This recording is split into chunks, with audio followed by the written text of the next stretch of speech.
Hello students, today I am going to teach you the lesson A Kite Maker written by Ruskin Bond. Ruskin Bond is a great Indian author. He lives in Missouri. He contributed much in the growth of children's literature in India. He was awarded the Sahitya Academy Award for his novel in English, Owl Trees Still Grew in Dehra. He was also awarded the Padma Shri and the Padma Bhushan. This is the story of an old man who once used to be a famous kite maker, but now he is in a helpless condition. In this lesson, Ali is a small boy, plays with a kite while his grandfather, the kite maker Mahmood, rests in the sunshine. Ali's kite gets caught in the branches of the banyan tree. Now let's read the lesson. An ancient banyan which had grown through the cracks of the abandoned mosque was the only tree in the street known as Gali Ramnath. It means there was a banyan tree in the gully and the gully's name was Gali Ramnath, and there was an ancient tree in that street, and the tree had grown in the cracks of a mosque that was very ancient.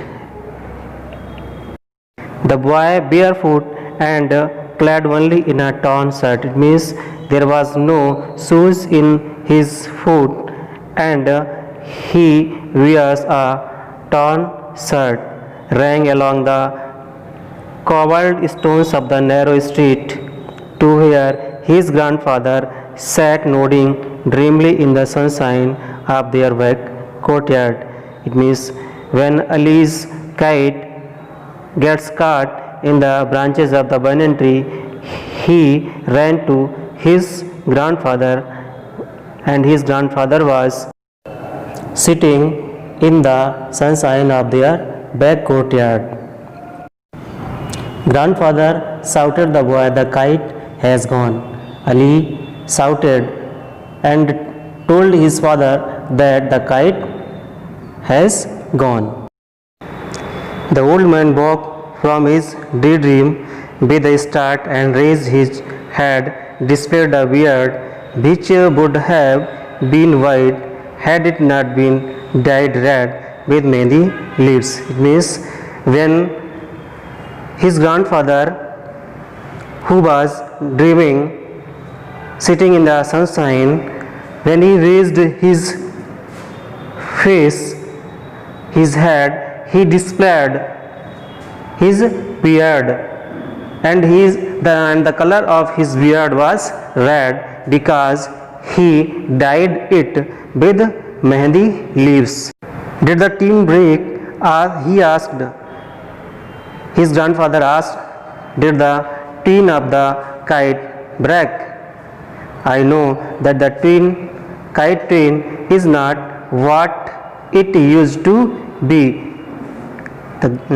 The old man said that the quality of tin is not as it used to be in old days. "No, grandfather, the kite is stuck in the banyan tree." Ali told his grandfather that tin did not break, but the kite has stuck in the banyan tree. The old man chuckled. "You have had to learn how to fly a kite properly, my child, and I am too old to teach you." "What, you still have another?" The old man said that he was so old that he could not teach Ali to fly a kite properly, but he said that Ali would get a new kite because he had just finished making a new kite and it lay in the sun firming up. It means he had made a new kite for Ali. The old man handed it to Ali. The old man gave the kite to Ali, and the boy raised himself on his toes and kissed his grandfather hollowed out cheek. The old man, when the old man gave kite to Ali, Ali was very happy and he kissed on the cheek of the old man. I will not lose this one, he said. Ali said that he will keep the kite and will not lose it.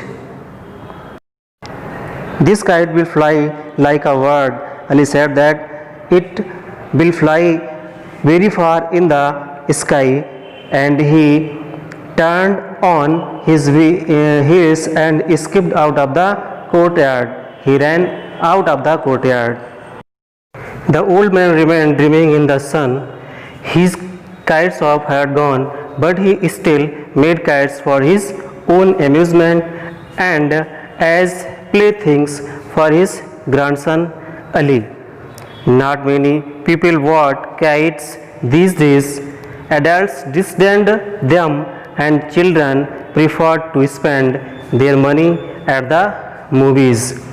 The old man says he reminds the old days when he was a prominent kite maker, famous kite maker in the city. Now the people do not like to fly kites. The children preferred to spend their money in watching movies. So there was no demand of kites nowadays. Therefore his kite shop was closed. But he still made kites for Ali, his grandson, and also for his own amusement. Moreover, there were few open spaces left for flying kites. The city had swallowed up the green Maidan, which had stretched from the old fort walls to the river bank. Mahmud thinks his olden days when there were Maidans, fields to fly kite, where people used to fly kites, but nowadays there were houses in place of open fields. But the old man remembered a time when grown-ups flew kites from the Maidan.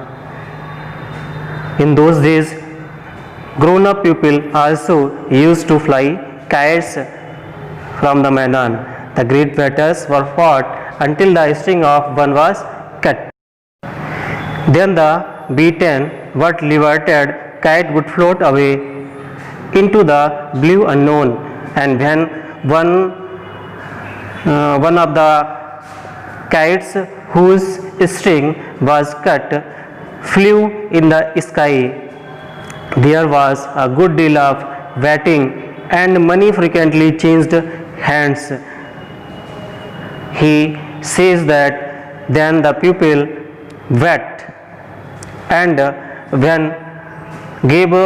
they gave money to the one who won the battle of kite flying. Kite flying was then the sport of kings. The old man remembered how the Nawab himself would come down to the river bank with his retinue to join in this novel pastime. In those days, Mahmud says that in those days, Nawab kings also participated in kite flying. The Nawab used to come to the river bank to watch kite flying. In those days, there was time to spend an idle hour with a gay, dancing stream of people.